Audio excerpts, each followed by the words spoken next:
प्रिय प्रतियोगी छात्रों, आज मैं उत्तर लेखन के कार्यक्रम में एक बार फिर से हाजिर हूँ। आज मेरा प्रश्न है कि क्या हड़प्पा सभ्यता का पतन आर्य आक्रमण के कारण हुआ? हड़प्पा सभ्यता का पतन क्या आर्य आक्रमण का प्रभाव था, या हड़प्पा सभ्यता के पतन में बाह्य आक्रमण की भूमिका का मूल्यांकन कीजिए, या क्या आप सहमत हैं कि हड़प्पा सभ्यता का पतन आर्यों के आक्रमण के कारण हुआ? आज मेरे चर्चा का मुख्य विषय यही है। तो हड़प्पा सभ्यता के पतन में जो बाह्य आक्रमण की अवधारणा है, उसको बताने से पहले मैं कुछ मुद्दों पर आपसे डिस्कशन करूँगा। देखिए, ये जो बाह्य आक्रमण की अवधारणा है, यह मार्टिमर व्हीलर ने दिया।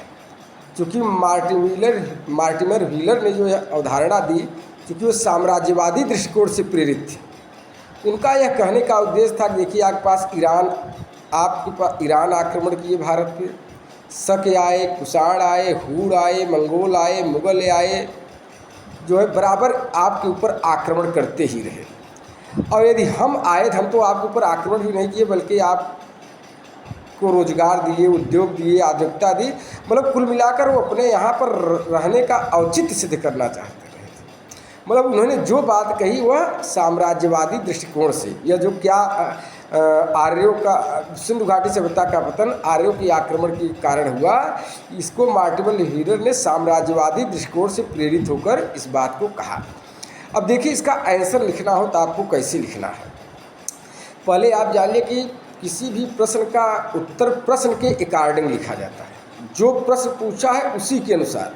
जैसे यही प्रश्न ये पूछा होता कि सिंधु घाटी सभ्यता के पतन के बारे में आप बताएं, तो मैं आपको बताते हैं कि सिंधु घाटी सभ्यता का यह पतन नहीं था, सिंधु घाटी सभ्यता के नगरीकरण का पतन था। लेकिन यहाँ पर दूसरे ढंग से आंसर आपको देना है। तो जैसे प्रश्न है कि क्या सिंधु घाटी सभ्यता का पतन बाह्य आक्रमण का परिणाम था, या क्या सिंधु घाटी सभ्यता का पतन आर्यों के आक्रमण के कारण हुआ? आप इस पर सहमत हैं? तब इसका देखिए आप आंसर कैसे लिखेंगे। अब इस पर मैं डायरेक्ट आता हूँ आपको बताने। आप यह बताइए पहले कि सिंधु सभ्यता का पतन इतिहास लेखन में एक विवादास्पद मुद्दा रहा है। विभिन्न प्रकार के विद्वानों ने इसमें विभिन्न प्रकार के मत दिए।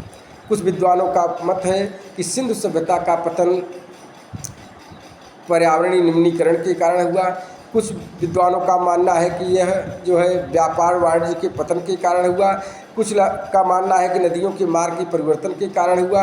कुछ का मानना है कि घग्गर नदी के सूख जाने से हुआ। कुछ का मानना है भूकंप की वजह से हुआ। तमाम प्रकार के विद्वान अपने इसमें तमाम प्रकार की बात करते हैं। तो फिर इसमें आप ये बताइए आगे कि जहाँ तक बाह्य आक्रमण की बात है, तो इस बाह्य आक्रमण के औचित्य को सिद्ध करने में मार्टिमर व्हीलर का बहुत बड़ा योगदान है। उन्होंने हड़प्पा सभ्यता के पतन की व्याख्या करते हुए मार्टिमर व्हीलर जैसे विद्वान ने आर्य आक्रमण की अवधारणा पर बल दिया। उन्होंने यह घोषित किया कि हड़प्पा सभ्यता का पतन क्रमिक एवं दीर्घीकृत रहा, लेकिन इसका अंत जो है यह विध्वंसात्मक रहा। उनके विचार में पारिस्थितिकी साक्ष्यों के आधार पर इंद्र दोषी ठहरता है। फिर अपने मत के पक्ष में उन्होंने कुछ पुरातात्विक साक्ष्य प्रस्तुत किए। उन्होंने मोहनजोदड़ो से प्राप्त 26 नरकंकालों के आधार पर यह सिद्ध करने का प्रयास किया कि हड़प्पा सभ्यता का पतन आर्य आक्रमण के कारण हुआ।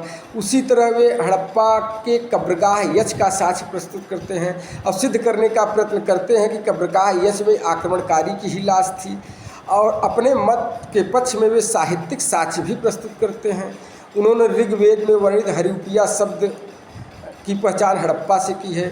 उसी प्रकार इंद्र के लिए प्रयुक्त जो है पुरंदर शब्द को उन्होंने आर्य आक्रमण से जोड़ा है। लेकिन सूक्ष्म विश्लेषण करने पर हमें यह ज्ञात होता है कि मार्टिमर व्हीलर के द्वारा प्रस्तुत पुरातात्विक साक्ष्य अपर्याप्त एवं साहित्यिक साक्ष्य संदिग्ध है। क्यों? क्योंकि महज 26 नरकंकालों के आधार पर यह सिद्ध करना कठिन है कि आर्यों की सिंधु घाटी सभ्यता का पतन आर्यों के आक्रमण के कारण हुआ। उसी तरह परवर्ती काल के अन्वेषण के द्वारा यह बात सिद्ध हो गई कि कब्रगाह यक्ष में प्राप्त नरकंकाल जो था वो आक्रमणकारी की लाश नहीं थी। आक्रमणकारी का, क्योंकि हड़प्पा सभ्यता के पतन के अवसर पर वह व्यक्ति वहाँ मौजूद नहीं था, वरन वह पतन के पश्चात आया था। इसकी विश्वसनीयता सिद्ध नहीं है, क्योंकि ऋग्वेद किसी एक काल की रचना नहीं है। फिर हड़प्पा सभ्यता के पतन तथा वैदिक आर्यों के आगमन के बीच लगभग 300 से 400 वर्षों का कालांतराल था। फिर परीक्षण करने पर ऐसा ज्ञात होता है कि मार्टिमर व्हीलर आर्य आक्रमण की अवधारणा के माध्यम से ब्रिटिश आक्रमण का औचित्य सिद्ध करना चाहते थे। तो इसमें आपको यही सिद्ध करना है। अब देखिए इसे, इसको थोड़े शब्दों में हमें बताना है तो कैसे बताएं। अब इसका एक हम समरी आपको बता रहे हैं। कहीं सिंधु सभ्यता का पतन इतिहास लेखन में एक विवादास्पद मुद्दा रहा है। विभिन्न प्रकार के विद्वानों ने विभिन्न प्रकार के मत दिए। जहाँ तक बाह्य आक्रमण की अवधारणा है तो इसमें जो है इसको सिद्ध करने का प्रयास मार्टिमर व्हीलर ने किया। उन्होंने मोहनजोदड़ो से प्राप्त 26 नरकालों के आधार पर यह बताया कि सिंधु सभ्यता का पतन जो है आर्यों के आक्रमण के कारण हुआ। फिर उन्होंने कब्रगाह यश संस्कृति का एक उदाहरण दिया, साक्ष्य के रूप में प्रस्तुत किया। फिर उन्होंने ऋग्वेद में वर्णित हरूपिया शब्द की पहचान जो है हड़प्पा से की।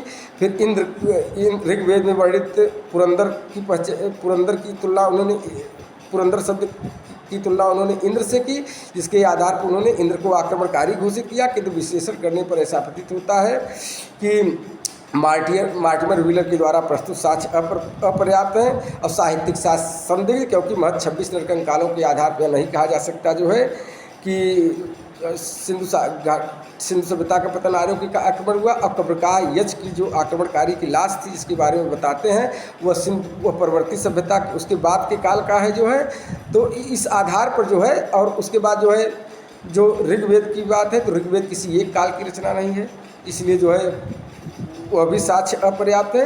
कुल मिलाकर हम यह कह सकते हैं कि सिंधु घाटी सभ्यता का पतन आर्य आक्रमण